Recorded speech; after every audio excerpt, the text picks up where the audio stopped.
क्या 8वें वेतन आयोग में लेवल 1 कर्मचारियों की सैलरी सबसे ज्यादा बढ़ सकती है? क्या एचआरए में बड़ा इजाफा होगा? क्या पेंशन, एमएससीपी और प्रमोशन के नियम भी बदल जाएंगे? दरअसल 8वें वेतन आयोग के साथ कर्मचारी संगठनों ने कई अहम मांगे रखी हैं। इनमें खास फोकस उन कर्मचारियों पर है जिनकी बेसिक सैलरी सबसे कम है। लेकिन क्या ये मांगे मंजूर हो सकती हैं? और अगर लागू हो जाती है मांगे तो आपकी सैलरी पर कितना असर पड़ेगा? यही सब कुछ, ये पूरा कैलकुलेशन इजी लैंग्वेज में मैं इस वीडियो में बताने वाली हूँ, तो ये वीडियो एंड तक देखना ना भूलें। बात करते हैं क्या है कर्मचारियों की नई मांगे। तो 8वें वेतन आयोग के सामने कर्मचारी संगठनों ने कई अहम सुझाव दिए हैं। इनमें प्रमुख सुझाव हैं, प्रमुख मांगे हैं: लेवल 1 कर्मचारियों की सैलरी में सबसे ज्यादा बढ़ोतरी, हाउस रेंट अलाउंस यानी एचआरए की दरें बढ़ाना, डियरनेस अलाउंस यानी कि डीए को बेसिक पे में मर्ज करना, ट्रांसपोर्ट अलाउंस में संशोधन करना, पेंशन से जुड़े नियमों में सुधार, एमएससीपी के तहत बेहतर करियर प्रोग्रेशन और प्रमोशन से जुड़े नियमों में बदलाव। इन मांगों का मकसद निचले वेतन वर्ग के कर्मचारियों को ज्यादा राहत देना और बढ़ती महंगाई का असर कम करना है। लेवल 1 कर्मचारियों पर सबसे ज्यादा फोकस क्यों है? अगर हम इसकी बात करें तो लेवल 1 वो कर्मचारी होते हैं जिनकी मौजूदा मिनिमम बेसिक पे 18,000 रुपए से शुरू होती है। कर्मचारी संगठनों का कहना है कि महंगाई का सबसे ज्यादा असर इसी वर्ग पर पड़ता है, इसलिए 8वें वेतन आयोग में इन्हें सबसे ज्यादा राहत मिलनी चाहिए।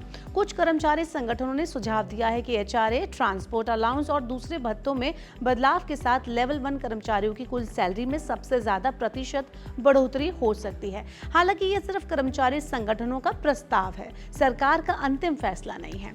एचआरए, पेंशन और एमएसीपी में क्या बदलाव मांगे गए हैं? अगर हम बदलाव की बात करें, मांगों की बात करें, जिनका असर सिर्फ सैलरी पर नहीं बल्कि पूरे करियर और रिटायरमेंट पर पड़ सकता है, तो पहला बदलाव है एचआरए। कर्मचारी संगठनों ने बड़े शहरों के लिए एचआरए की दरें बढ़ाने की मांग की है ताकि बढ़ते किराए का बोझ कम हो सके। दूसरा है पेंशन। पेंशनर्स के लिए भी बेहतर लाभ और पेंशन कैलकुलेशन में सुधार की मांग रखी गई है। तीसरा है MSCP, modified assured career progression, यानी कि एमएससीपी के तहत कर्मचारियों को टाइम पर फाइनेंशियल अपग्रेडेशन और प्रमोशन का लाभ देने की मांग की गई है। कुछ कर्मचारी संगठनों ने ट्रेनिंग पीरियड को भी एमएससीपी के लिए गिनने का सुझाव रखा है। अभी क्या सैलरी बढ़ जाएगी?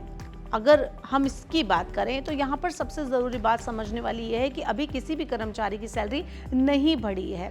अभी जो बातें सामने आ रही हैं वो कर्मचारी संगठनों की मांगे और सुझाव हैं।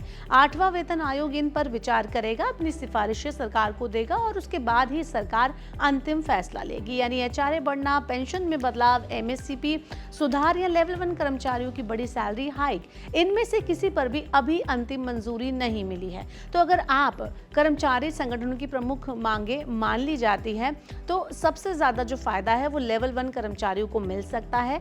इससे उनकी बेसिक सैलरी के साथ एचआरए, ट्रांसपोर्ट अलाउंस और अन्य भत्तों में भी बढ़ोतरी संभव है। लेकिन फिलहाल कर्मचारियों को आयोग की सिफारिशों और सरकार के अंतिम फैसले का इंतजार करना होगा।